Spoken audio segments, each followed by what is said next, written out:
चलिए यहाँ पर मेरे बोर्ड पर कुछ प्रश्न लिखे हुए हैं और ये प्रश्न इतने अच्छे हैं। विद्या ज्ञान सैनिक स्कूल नवोदय विद्यालय इनमें जो एंट्रेंस बच्चे देते हैं उनके लिए बहुत ही महत्वपूर्ण प्रश्न है ये। और मैंने 9 प्रश्न यहाँ पर लिए हैं क्योंकि बोर्ड में कुछ जगह कम रह रही थी तो 9 प्रश्न आ पाए थे। और ऐसे ही हम लेके आते रहेंगे, 8-10 प्रश्नों की श्रृंखला रोज लिया करेंगे, जिससे बहुत ही बच्चे को बहुत ही ज्यादा लाभ होगा विद्या ज्ञान सैनिक स्कूल। तो चलिए देख लेते हैं। प्रश्न बहुत छोटे हैं और बच्चों को आते भी होंगे इनमें से बहुत सारे प्रश्न, लेकिन कई बार क्या है ओवर कॉन्फिडेंस के कारण बच्चा ना बहुत सारी गलतियां कर देता है, तो उनको समझते हैं। चलिए पहला प्रश्न है हमारा कि ऐसी संख्या ना भाज्य है और ना ही अभाज्य है, कौन सी है? तो ऐसी कौन सी संख्या है जो ना तो भाज्य है और ना ही अभाज्य है? ज्यादातर हमारी संख्याएं सभी भाज्य या अभाज्य की कैटेगरी में आई जाती हैं, लेकिन एक संख्या ऐसी भी है जो ना तो भाज्य है और ना ही अभाज्य है। चलिए देखते हैं कौन सी संख्या हमारी। तो इसका सही आंसर हो जाएगा, मैं यही लिख दे रहा हूं, इसका सही आंसर हो जाएगा 1। तो एक संख्या ऐसी है ना तो भाज्य है और ना ही अभाज्य है। चलिए देख लेते हैं कैसे है ये। तो सबसे पहले हम देख लेते हैं भाज्य संख्याएं क्या होती हैं। भाज्य, तो भाज्य हमारी कौन सी संख्या होती है? जिनके, देख लेता हूं मैं, जिनके 2 से ज्यादा, जिन संख्याओं के 2 से ज्यादा गुणनखंड होंगे, यानी कि वो संख्याएं जिनको 2 से ज्यादा संख्याएं अगर काट दे रही हैं तो हमारी कैसी संख्याएं होंगी? भाज्य संख्याएं होंगी। जैसे 4 है, 6 है, 8 है, ठीक है, 10 है, या और भी बहुत सारी हैं, 18 है, 20 है। तो ये संख्या कैसी हैं? इनको 2 काट रही है और 4 काट रही है, इसके अलावा एक भी काट रही है। इसका मतलब क्या है कि इनकी जो फैक्टर जो बन रहे हैं वो कितने? 2 से ज्यादा हैं। 2 से ज्यादा जिन संख्याओं के फैक्टर बन जाते हैं यानी गुणनखंड बन जाते हैं, वो संख्या हमारी भाज्य की कैटेगरी में आ जाती है। तो एक हमारी ऐसी संख्या है जिसका केवल और केवल एक ही फैक्टर बनेगा, एक ही संख्या एक को काट पाएगी, इसके अलावा कोई संख्या इसको नहीं काटेगी। चलिए अभाज्य संख्याओं के बारे में देख लेते हैं। अभाज्य संख्या क्या कहती है, क्या होती है हमारी अभाज्य संख्याएं? तो देख लीजिए अभाज्य संख्या क्या कहती है। तो जिनके केवल 2 गुणनखंड हों, कितने हों इनके? केवल और केवल 2 गुणनखंड हों, ना तो उससे ज्यादा हों और ना ही उससे कम हों, तभी हमारी वो संख्याएं अभाज्य संख्याएं कहलाएंगी। तो जैसे उदाहरण में देख लेते हैं कौन सी है। जैसे हमारी 2 से स्टार्ट होती है, 2 है, 3 है, 5 है, 7 है, 9 नहीं है, 10 नहीं है, 11 है। ऐसे ही आगे बढ़ती जाएंगी संख्याएं, क्योंकि इनके केवल अगर आप देखें इनको तो केवल 2 से कट रही है और एक गुणनखंड और बन रहा है इसका केवल 1। इसके अलावा इसका कोई फैक्टर नहीं है, ये संख्या और किसी से नहीं कर सकती। तो इस कारण से 2 और 3 और 5 और 7 और 11 ये हमारी कैसी संख्या है? अभाज्य संख्या है। तो एक हमारी ऐसी संख्या है जो ना तो अभाज्य की श्रेणी में आ रही और ना ही भाज्य की श्रेणी में आ रही। तो इस कारण से एक हमारी ऐसी संख्या हो जाएगी कि जो ना तो भाज्य है और ना ही अभाज्य है। तो आई होप ये वाला प्रश्न आप लोगों को समझ में आ गया होगा। चलिए चलते हैं अब अगले प्रश्न की तरफ। दूसरा प्रश्न बता रहा है हमारा कि वह संख्या जिसके 2 से ज्यादा गुणनखंड हों क्या कहलाती है। देखिए प्रश्न का आंसर हमने अभी जो समझाया इतनी छोटे से एरिया में, वहां पे निकल चुका है। ज्यादातर बच्चे कमेंट करके बता सकते हैं दूसरे प्रश्न का क्या उत्तर हो सकता है। चलिए देख लेते हैं क्या कह रहा है। वह संख्या जिसके 2 से ज्यादा गुणनखंड हों, यानी कि इसमें हमने देखा जिनके केवल 2 गुणनखंड हों, केवल कितने हों? 2 गुणनखंड हों, ये 2 संख्याएं उस संख्या को काट पाए तो हमारी अभाज्य संख्याएं होती हैं। लेकिन ये क्या कह रहा है, जिनके 2 से ज्यादा गुणनखंड हों वे हमारी कैसी संख्याएं होती हैं? भाज्य। जैसे कि हमने 4 देखा, 4 के 2 से कट रही है, 4 से भी कट रही है 4 और 4 1 से भी कट रही है। इसका मतलब है एक तो ये रहा इसका गुणनखंड, एक ये रहा और एक ये रहा, इसके 3 गुणनखंड बन गए। इनका मतलब हुआ कि ये जो संख्या है 4 हमारी कैसी है, भाज्य संख्या है। तो जिनके 2 से ज्यादा गुणनखंड होते हैं वो कैसी संख्या कहलाती है। चलिए यहाँ पे हम आंसर लिख देते हैं, आंसर क्योंकि आंसर के लिए थोड़ी सी जगह कम है तो इनका आंसर लिख देते हैं। यहाँ पर इनका आंसर क्या आ जाएगा, क्या प्रश्न क्या पूछा था, वह संख्या केवल भाज्य संख्याएं क्या होती हैं, जिनके 2 से ज्यादा गुणनखंड होते हैं वे संख्याएं हमारी भाज्य संख्याएं कहलाती हैं, भाज्य। चलिए अगला प्रश्न ले लेते हैं। अगला प्रश्न क्या कह रहा है कि सह अभाज्य संख्याएं क्या हैं, उदाहरण दो। तो इसको मुझे थोड़ा सा इरेज करना पड़ेगा, मिटाना पड़ेगा, इसको मिटा देता हूँ समझाने के लिए, बोर्ड थोड़ा कम रहेगा, कोई नहीं एडजस्ट करते हैं। तो अब हम समझेंगे तीसरा प्रश्न में बता रहा है कि सहअभाज्य संख्याएं क्या होती हैं। तो यहां पे हम ले लेते हैं हेडिंग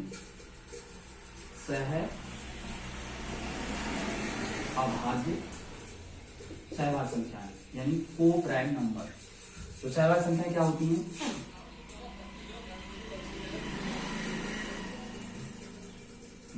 जिन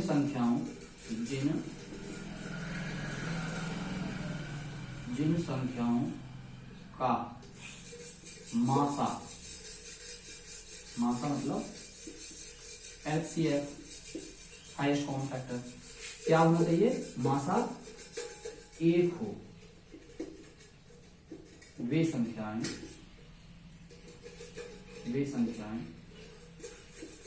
सहअभाज्य कहलाती हैं।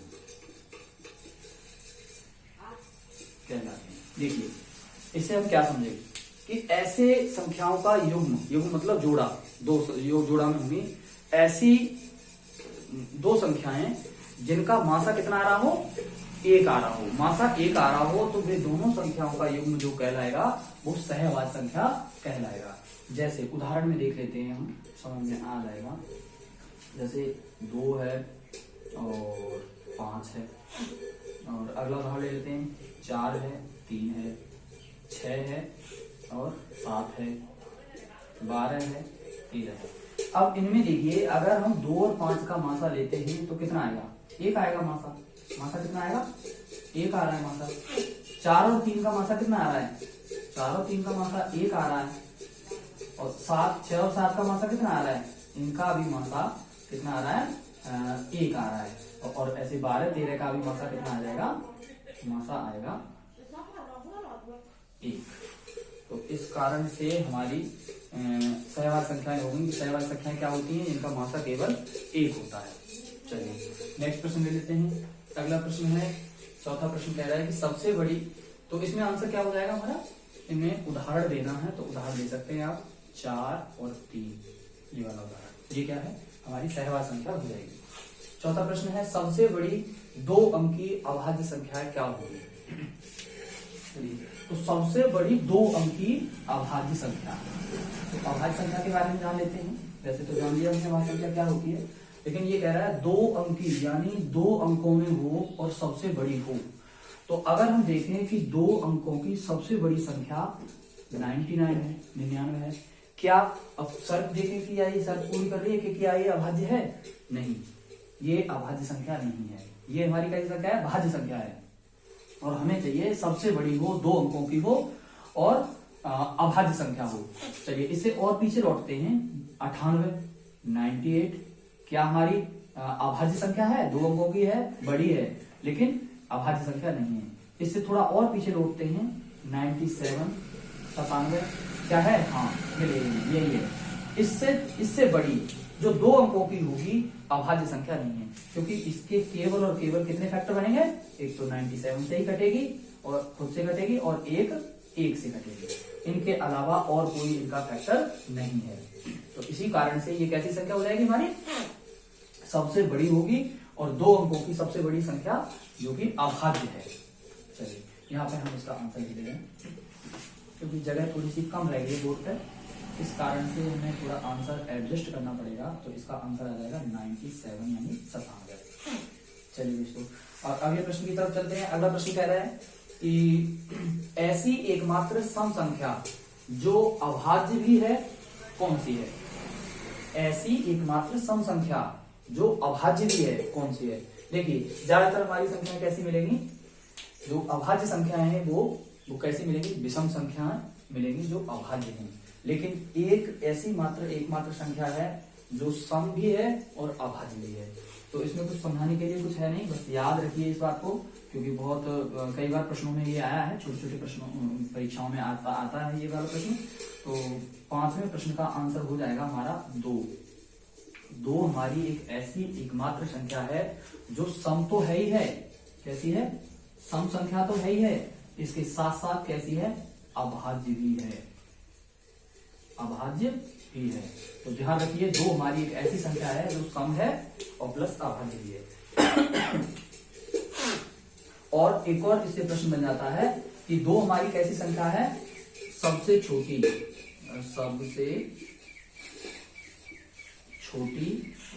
अभाज्य संख्या। अभाज्य संख्या, ये भी प्रश्न बन जाता है इससे कि सबसे छोटी अभाज्य संख्या कौन सी होगी?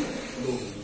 चलिए अगला प्रश्न ले लेते हैं। अगला प्रश्न कह रहा है, ये हमारे प्रश्न हमने करा दिया इनका सॉल्यूशन। छठे प्रश्न में कह रहे हैं कि 5 के प्रथम 3 गुणजों का योग क्या होगा? तो 5 के प्रथम और 3 गुणज का योग पूछा गया है हमसे। तो सबसे पहले हम जान लेते हैं गुणज क्या होता है, इसको मिटाते हैं। इसका आंसर 2 आ रहा है यहाँ। तो 5 के गुणज, सबसे पहले देख लेते हैं गुणज जान लेते हैं गुणज क्या होते हैं। गुणज, जैसे मैं उदाहरण देके बता दे रहा हूं, मुझे 5 के 3 गुणज लिखने हैं। 5 के 3 मतलब प्रथम 3 गुणज। तो मैं कैसे लिखूंगा? 5, एक तो 5 खुद हो गया, यदि 5 का हम 1 में मल्टीप्लाई करते हैं, गुणा करते हैं, तो 5 ही आ जाएगा। दूसरा हमारा 5 का 2 से अब मल्टीप्लाई करते हैं तो 10 आ जाएगा। और आप आगे करते हैं 5 का 3 से मल्टीप्लाई करते हैं तो 15 आ जाएगा। तो दोस्तों ये जो है 5 के प्रथम 3 गुणज हैं। अब यहां तक तो कर लिया हमने 5 के प्रथम 3 गुणज। अब इनका योग करवा रहा है। योग का मतलब क्या है? इनको जोड़ दें। तो 5 और 10 15 और 15 और 15 कितना हो जाएगा? 30। यही दोस्तों हमारे इस प्रश्न का उत्तर होगा। क्या होगा? 30 इज राइट आंसर। ये हमारा क्या हो जाएगा? सही उत्तर हो जाएगा। चलिए नेक्स्ट प्रश्न ले लेते हैं। अगला प्रश्न क्या कह रहा है? अगला प्रश्न कह रहा है कि सबसे छोटी अभाज्य, ये छठा प्रश्न हो गया हमारा। सबसे छोटी अभाज्य संख्या कौन सी है? देखिए अभी हमने अगले प्रश्न में ये डिस्कस कर लिया था कि सबसे छोटी अभाज्य संख्या 1 से स्टार्ट नहीं होती, क्योंकि 1 हमारी अभाज्य संख्या नहीं है, ना ही एक अभाज्य संख्या है और ना ही भाज्य। तो सबसे छोटी अभाज्य संख्या यानी अभाज्य संख्या कहाँ से शुरू होती है? तो 2 से शुरू होती है। 2 इसका सही उत्तर हो जाएगा। 2 हमारी एक ऐसी एकमात्र संख्या है जो सम भी है और अभाज्य भी है, लेकिन सबसे छोटी तो है ही है। चलिए ये प्रश्न 7वां हो गया। अगला देख लेते हैं। 8वां प्रश्न कह रहा है कि 50 और 100 के बीच कितनी संख्याएं 3 और 5 का गुणज हैं? हाँ, 50 और 100 के बीच कितनी संख्याएं 3 और 5 का गुणज है? चलिए तो हमें देखना है अब 50 से लेके 100 तक की संख्याओं में ऐसी कितनी संख्याएं हैं जो 3 और 5 का दोनों का गुणज है? कितने का? 3 और 5 का। 3 और 5 का गुणज है। चलिए इस प्रश्न को कैसे करेंगे देख लीजिए। बहुत अच्छा प्रश्न है, आने के चांस हैं इस बार। विद्या ज्ञान का जो अभी पेपर हुआ है प्री में, हमारे बच्चे लगभग 6 बच्चों ने हमारे द्वारा जो परीक्षा की तैयारी कराई जा रही थी, प्री एग्जाम थी, तो उसमें 6 बच्चों ने विद्या ज्ञान का प्री एग्जाम दिया है। देखो रिजल्ट लगभग 10 जनवरी के आसपास इसका आ जाएगा। तो देखते हैं कितना बच्चे फाइट कर पाते हैं, उसमें कितना स्कोर आ पाता है बच्चों का। तो अच्छा प्रश्न है ये वाला। 50 और 100 के बीच कितनी संख्या है जो 3 और 5 का गुणज है? तो सबसे पहले देखिए इसको ध्यान में रखना है। कि कोई संख्या 50 से छोटी नहीं होनी चाहिए जो 3 और 5 का गुणज हो, और अगली कोई संख्या बड़ी नहीं होनी चाहिए किससे, 100 से, 100 से बड़ी नहीं होनी चाहिए जो 50 और 3 का गुणज हो। वैसे तो तमाम संख्याएं जो 5 और 3 का गुणज हों, लेकिन हमें ध्यान रखना है कि हमारी जो संख्या होगी वो 50 और 100 के बीच में है। चलिए, तो सबसे पहले यदि दो संख्याओं का गुणज करवा रहा है तो इन दोनों का मल्टीप्लाई कर लीजिए। मल्टीप्लाई कितना हो गया, 15। अब हमें 3 और 5 का अलग अलग नहीं देखना, हमें मात्र ये देखना है कि 15 का गुणज होनी चाहिए संख्या, और ना तो 50 से छोटी हो और ना 100 से बड़ी हो, 50 और 100 के बीच में हो। चलिए देख लेते हैं कैसे करेंगे। तो 15 का गुणज, तो आप देखेंगे तो 15 का प्रथम गुणज जो होता है, पहली संख्या जो पहला गुणज जो होगा वो 15 होगा, और ऐसे करके आप 15 का अगला गुणज देखेंगे तो 30 होगा, और 15 का आप अगला गुणज देखेंगे तो कितना होगा, 45 होगा, 45 होगा, और 15 का आप अगला गुणज देखेंगे फोर्थ वाला तो कितना होगा, 60 होगा। देखिए अब हमें यहां से हमें इन संख्याओं से कोई मतलब नहीं है। क्यों? क्योंकि ये सारी की सारी संख्याएं 50 से कैसी हैं, छोटी है, 50 से बाहर जा रही है, तो इनसे तो हमें कोई मतलब नहीं है। लेकिन अब 50 से जो एक्स्ट्रा आगे बढ़ रही है संख्याएं, बड़ी 50 से बड़ी संख्याएं, उनसे हमें मतलब है, वही हमारी 50 और 100 के बीच में आएंगी। देखिए कहां तक चलते हैं, तो पहली संख्या में ये मिल गई 60, अगला गुणज देखते हैं, 15 का 5वां गुणज क्या है, 75 मिल जाएगा आपको, 75, और अगला है 15 का 6ठा गुणज क्या है, 90 मिल जाएगा, 90 मिल जाएगा।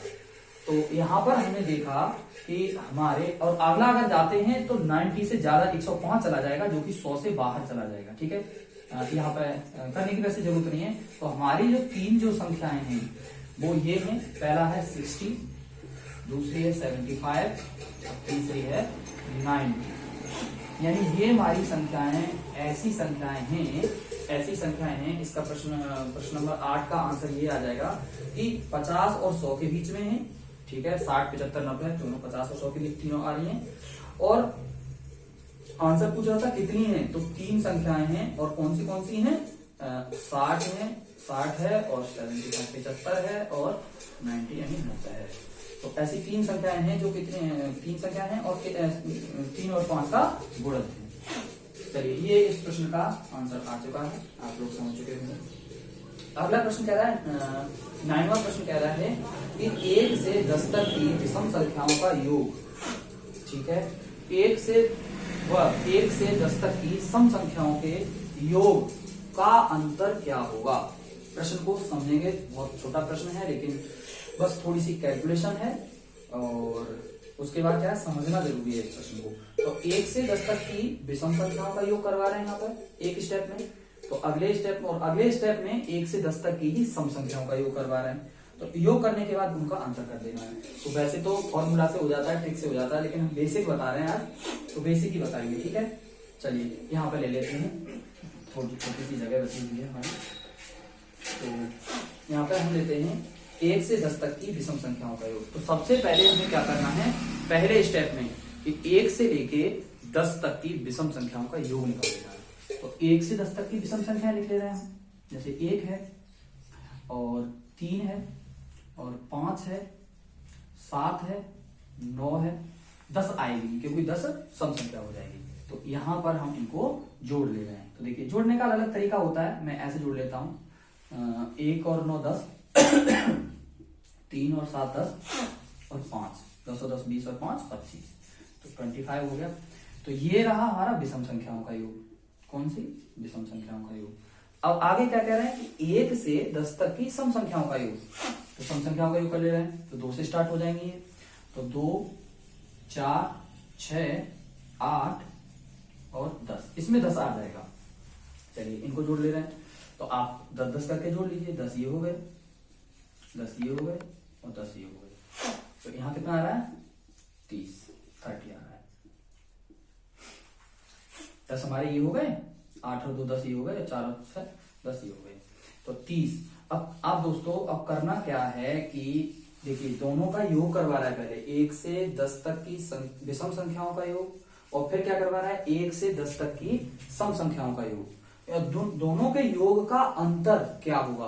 तो दोनों का योग हमारे पास ये है, विषम संख्याओं का योग कितना है 25 है और सम संख्याओं का योग कितना है 30 है।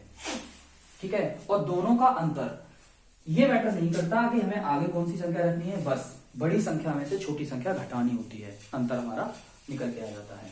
तो हमें 30 में से घटाना कितना है 25 यानी 25, तो हमारा कितना आ जाएगा 5, और यही हमारा इस प्रश्न का उत्तर होगा। तो इस प्रश्न का आंसर क्या आ जाएगा 5। तो ये हमारे कुछ प्रश्न थे। तो आई होप आप लोगों को काफी कुछ मिला होगा इन प्रश्नों से। रिवाइज करिए, वैसे काफी बच्चों को आते हैं ये प्रश्न और हमने शुरू की है अभी क्लास, तो देखते हैं हम कहाँ तक जा पाते हैं, कितना कर पाते हैं आप लोगों के लिए। तो ऐसे प्रश्न हम लेके आते रहेंगे जो अक्सर करके परीक्षाओं में पूछे जाते हैं, जिनसे आप जैसे बच्चों की हेल्प हो, मदद हो। चलिए, धन्यवाद।